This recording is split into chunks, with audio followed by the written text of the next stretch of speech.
What's going on, guys? Welcome back into the channel. Today I have a new series for you guys, something that is spurred completely by the Pittsburgh Steelers' epic loss to the Cleveland Browns in that kind of sad wild card performance last night.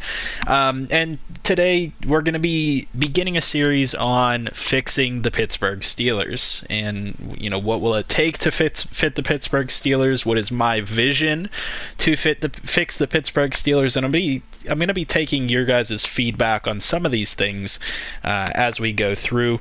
But to start off the series, I think that I want to hit on a couple important points that are pretty much requirements for, in my personal opinion, fixing the Pittsburgh Steelers. Now, the first thing that I want to hit on here is that Mike Tomlin likely will not be fired by the Pittsburgh Steelers.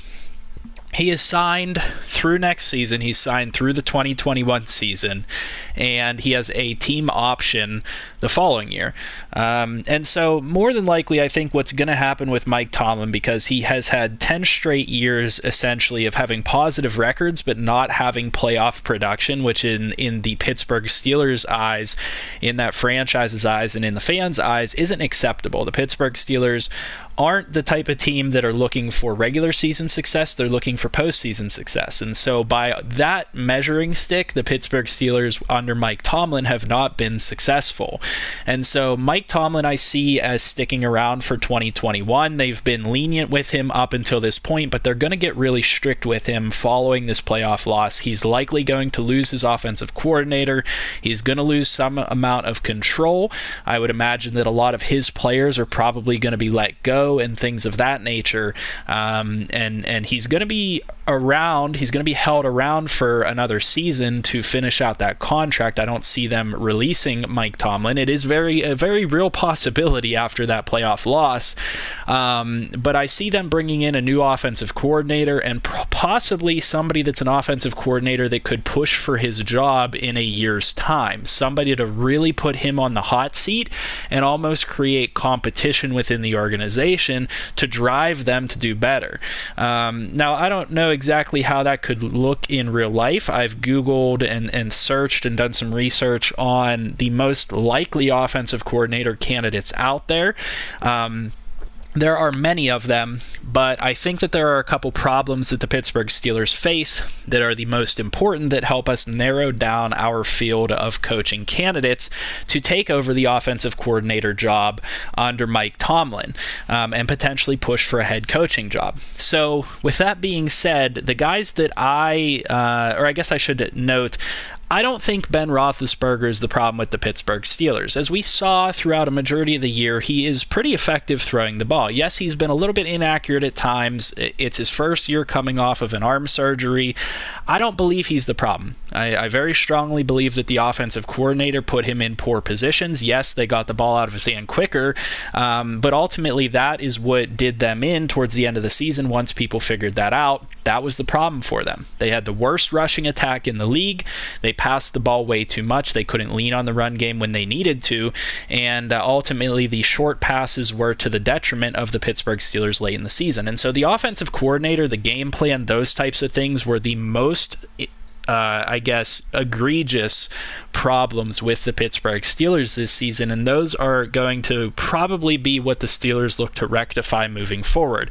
So with that bit of information under our belt here, we can kind of dial in which offensive coordinator candidates we're looking for. There are a lot of great ones out there, but not a lot of them are offensive line focused, run game focused, and that's what the Pittsburgh Steelers are going to be looking to do. Their offensive line regressed. Marquise Pouncey is retiring, so they're going to be looking for somebody that can help develop the young offensive line and help get the most out of the offensive line that they have, and help turn this team into probably a run-first football team, or a team that at least has some semblance of a running game.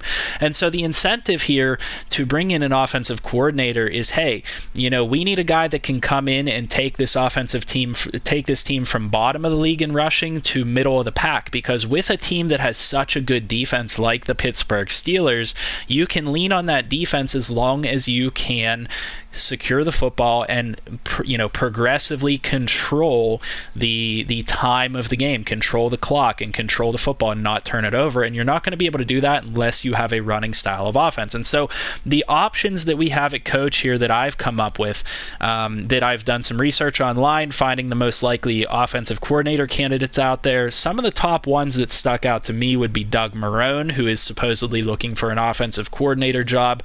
He has had very good rushing attacks in the past. Whenever he was the coach of the Jaguars, he had Leonard Fournette, who was a league leading rusher at one point. So that is something worth considering, as Doug Marrone is certainly a viable option for a good offensive coordinator. Now, I don't know how much I trust that option necessarily, and so we move on to Anthony Lynn, who is supposedly looking for an offensive coordinator position. And Anthony Lynn is somebody that has also had good rushing attacks at time with guys like Austin Eckler especially. Certainly a guy that I think knows how to get the most out of an offensive line, and even a patchwork offensive line at times, and can have success with the running game, but I think somebody that might garner a little bit too much attention. The guy that I am pinpointing that we are going to be bringing in for the Pittsburgh Steelers as their offensive coordinator is we are going to be bringing in offensive line coach Bill Callahan of the Cleveland Browns. Now, if you guys know anything about the Cleveland Browns, they've had a fantastic rushing attack this year. They've had one of the best offensive lines this year. But some of the things to note about Bill Callahan is that he was part of the Washington Redskins football team that saw guys like Trent Williams and Brandon Scherf as young players develop into all-pro players. And before that, he was a member of the Dallas Cowboys, and he helped develop that great offensive line in Dallas in Tyron Smith, Zach Martin, and Travis Frederick. So we know that this guy has a recent history of being able to take offensive line talent, which the Steelers have some young potential players at offensive line, and we're going to be looking to also address that position in the offseason.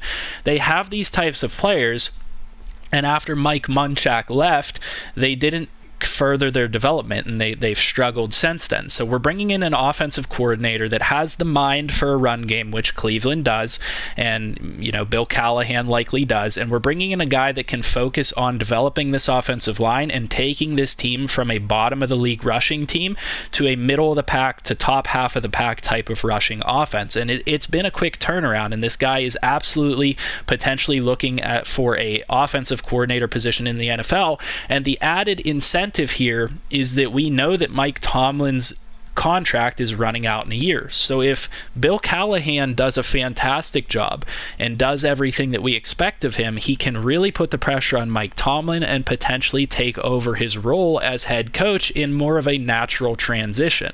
That is something that I think that we're looking for with the Pittsburgh Steelers in a more realistic setting for a rebuild. So with that being said, I think that sets up the setting for what we're going to be doing with the franchise. A couple of other key notes that I want to hit on is that there are a couple players and types of players on this team that I think need to go. If we look at the roster, we can specifically take a look at what we refer to in Pittsburgh as the Mike Tomlin guys. We could take a look at guys in the secondary like a Marcus Allen that he keeps around even though they don't play very well, guys that he just signed and played for absolutely no reason, like Cassius Marsh, for whatever reason, was getting a ton of playing time for the Steelers. Mike Tomlin guys. If you know anything about the Steelers, you know what a Mike Tomlin guy is. And so with the Pittsburgh Steelers rework here and fixing the Pittsburgh Steelers, the Mike Tomlin guys got to go.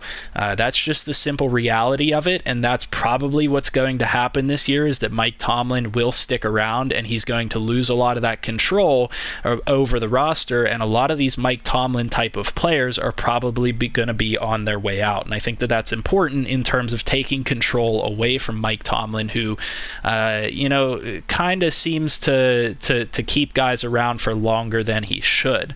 The other things to note here is that Ben is going to be forced into retirement by this team, and I didn't mention this yet, but Ben is going to be forced into retirement. With the retirement of Maurkice Pouncey, that signals the retirement of Ben Roethlisberger. Maurkice Pouncey is retiring in real life. That report has just come out, and Ben Roethlisberger will be forced into retirement by the Pittsburgh Steelers. Now, this does two things. Number one, it frees up money because Ben Roethlisberger has a $40 million cap hit this year. The problem is they're not going to want to keep him around for more than 1 year. And so normally what they would do with Ben Roethlisberger is they would restructure his contract to move some of that money into future years. Well, they can't do that if they don't want to keep him around for long term. And so what the process is going to be is they're going to force him into retirement, and they're going to be carrying over $22.25 million in dead cap, which I will be recording onto our books and making sure that we have that cap space taken away from us. And so unfortunately, Ben Roethlisberger is going to be on his way out.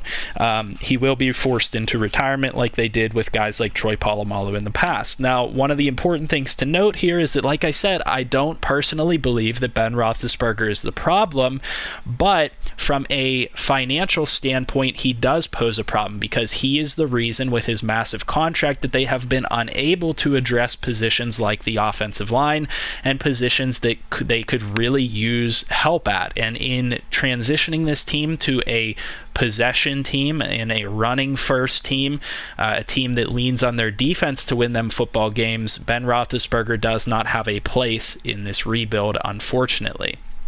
So that's a very important note. So he frees up money. And then another note that I want to talk about is the halfback system. James Conner has proven to be an effective halfback whenever he is healthy. The problem is that he has routinely proven as well that he isn't going to be healthy. And so the plan for this team is very strongly to invest in the halfback position and create a halfback competition in the preseason. We need to have multiple halfbacks that can go in and effectively run the football. And so we will be signing a veteran halfback. We don't know who it is yet. Maybe you guys can leave your recommendations in the comment section to compete with James Conner, and we will be drafting a halfback to supplement the halfback core in addition to guys like Benny Snell and Anthony McFarland, that these guys will be competing for the halfback job, and I think that is extremely necessary for what we are going to be trying to do with this team. In addition to that, I think it is very important to note that the Pittsburgh Steelers do not have the money to bring back guys like Cameron Sutton and Mike Hilton, who are going to be leaving in free agency and probably gaining decently sized contracts that the Steelers will not be able to match. And so the Steelers are going to be looking for cornerback depth. That is going to be incredibly important as we move forward here with the Pittsburgh Steelers franchise. Fixing the Steelers is going to involve bringing in cornerback depth to supplant guys like Hayden and Nelson whenever they are out with injuries, and bringing in defensive line depth as well to be able to fill in for these guys as they are aging as a group as well. And like I said, I think that pretty much caps off what we're going to be doing here. I'm going to be bringing you guys very routine updates in the offseason as we go through this step by step. So when we hit the re-sign phase, I'm going to come back at you guys with a video to let you guys know exactly who we are re-signing to the team and who we are letting go and why we are re-signing those guys and why we are letting them go. And then I will bring you guys back in for offseason free agency, which we probably will not take a huge part in because the Steelers don't have the money to do that, and more than likely in addition to that, they typically stay out of free agency, and with what we're trying to do, we'll probably at most be looking to sign like a veteran offensive lineman to fill in the gaps and rotate in with these players at the most. That's what we're going to be looking for, but we will be bringing you guys back in routinely. Hopefully you guys look forward to this Fixing the Steelers series here on the channel. I look to have some fun with it, but mainly try to determine from my perspective what the Steelers need to do to fix this football team. So if you guys are looking forward to it and you guys think that this will be an enjoyable series, make sure you guys leave a like on the video, comment down below, and subscribe to the channel if you're new. I'll see you guys in the next one. I hope you guys have a good night.